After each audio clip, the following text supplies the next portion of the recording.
বিশেষ অনুরোধ করে শিক্ষা দপ্তরকে 600 জায়গায় 800 করতে পেরেছি আপাতত। আমরা চেষ্টায় আছি।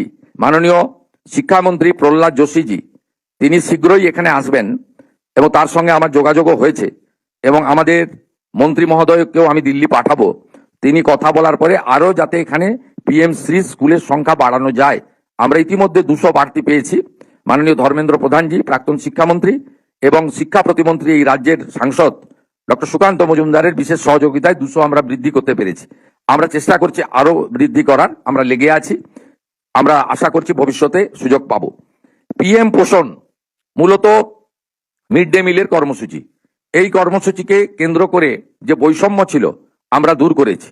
হাই স্কুল এবং আপার প্রাইমারিতে মিড ডে মিলের বরাদ্দ ছিল 10 টাকা, প্রাইমারিতে ছিল 6 টাকা 78। আমরা প্রাইমারির ক্ষেত্রে 10 টাকা করেছি। রাজ্য সরকার বাকি অর্থ প্রদান করবে এবং 1 আগস্ট থেকে এটা কার্যকর করা হবে। 1 আগস্টেই পাইলট প্রজেক্ট হিসেবে কলকাতার একটি বড় অংশে ইসকনের দ্বারা মিড ডে মিল বিতরণ হবে এবং ইসকন সাত্ত্বিক শুদ্ধ প্রোটিনযুক্ত খাওয়ার পরিবেশন করবেন। তার বাইরেও আমরা এসএইচজি গ্রুপের মাধ্যমে প্রোটিনযুক্ত ডিম আলাদা করে আমরা দেওয়ার ব্যবস্থা করছি, যাতে আমাদের এখানকার ছাত্রছাত্রী বা আগামী দিনের ভবিষ্যৎ তাদেরকে আমরা প্রোটিনযুক্ত সম্পূর্ণ আহার দিতে পারি। এর সাথে সাথে যে কথা মাননীয় দীপক বর্মন মহোদয় বলেছেন, শিক্ষক, শিক্ষাকর্মী, প্রধান শিক্ষক এবং আপনাদের লাইব্রেরিয়ান থেকে ল্যাবরেটরি, আমাদের ক্রীড়া শিক্ষক থেকে শুরু করে সব জায়গায় শুধু নাই নাই নাই, ফাঁকা ফাঁকা ফাঁকা। এমনিতেই বিগত দিনে শিক্ষক নিয়োগ এবং সেই সংক্রান্ত যেসব ঘটনা ঘটেছে সেই কথাগুলি আজকে গুরু পূর্ণিমার দিনে তুলে এই মহতি পবিত্র অনুষ্ঠানকে আমি অপবিত্র করতে চাই না। কিন্তু আমরা এখান থেকে বেরিয়ে এসেছি, রাজ্যের জনগণই বেরিয়ে আসতে বলেছেন। আপনারা শুনলে খুশি হবেন। স্কুল সার্ভিস কমিশনের ক্ষেত্রে আমরা সম্পূর্ণভাবে রাজনৈতিক নিয়োগ আমরা বন্ধ করেছি। আমরা সিদ্ধান্ত নিয়েছি রাজনৈতিকভাবে ক্যাবিনেটের মিটিংয়ে, এবং আমরা যে দলকে রিপ্রেজেন্ট করি দল থেকেও আমরা শিক্ষক অধ্যাপক সহ কোনো নিয়োগের ক্ষেত্রে কোনো রাজনৈতিক ব্যক্তি থাকবেন না। ইতিমধ্যে স্কুল সার্ভিস কমিশনে চেয়ারম্যান হিসেবে চিফ সেক্রেটারি পদমর্যাদার আধিকারিক দুষ্যন্ত নারিয়ালাকে আমরা চেয়ারম্যান নিযুক্ত করেছি এবং মহামান্য সুপ্রিম কোর্টের নির্দেশ মেনে আমরা নিয়োগ প্রক্রিয়া, যেটা একটু আগে দীপকবাবু বলেছেন, আমরা সেটা সম্পূর্ণ করব। 6000-এর ইন্টারভিউ বাকি ছিল, সেটাও হয়ে যাবে।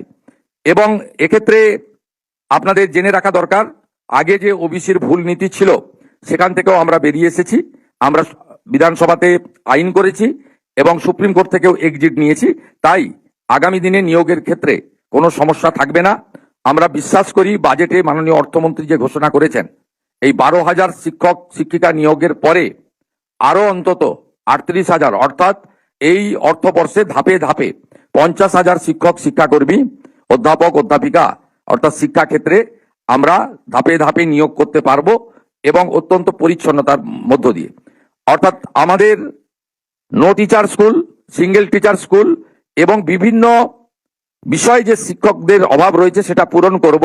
এর সঙ্গে আমরা কৃতজ্ঞ 42,192 জন প্যারা টিচারের প্রতি, যারা অত্যন্ত অল্প বেতনে শিক্ষকদের সমান অংশীদারিত্ব দিয়ে আমাদের কোমলমতি ছাত্রছাত্রীদের পড়াচ্ছেন।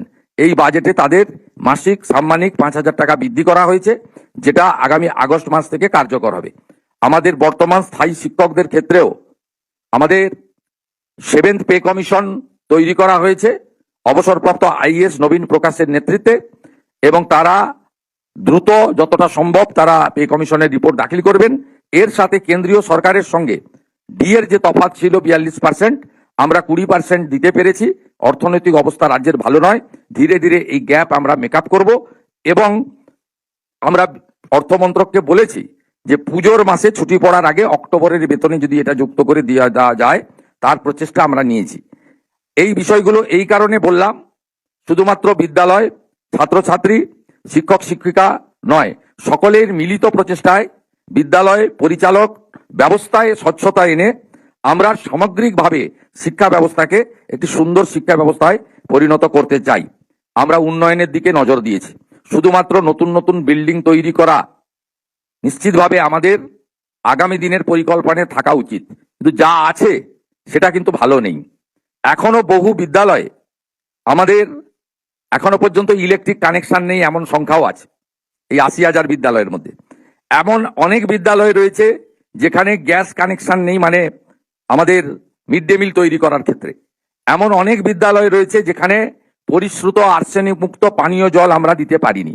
আমরা একটা পাইলট প্রজেক্ট করেছি, আমাদের দপ্তরকে বলা হয়েছে আমরা চাই সমস্ত বিদ্যালয়গুলিকে এক হচ্ছে সোলার প্যানেলের মধ্য দিয়ে আমাদের নন কনভেনশনাল এনার্জির মধ্যে অন্তর্ভুক্ত করা, ইলেকট্রিক 100% মানে এটাতেও আসবে, ইলেকট্রিক কানেকশন যেখানে নেই সেটাকেও দ্রুত করা, গ্যাসের মাধ্যমে মিড ডে মিল রান্নার ব্যবস্থা করা, ইউটেন্সিল যেখানে নেই ইউটেন্সিল সেখানে দেওয়ার ব্যবস্থা করা, ছাত্র এবং ছাত্রীদের জন্য আলাদা শৌচালয় নির্মাণ সুনিশ্চিত করা, এবং সাথে সাথে ফ্যান দেওয়া।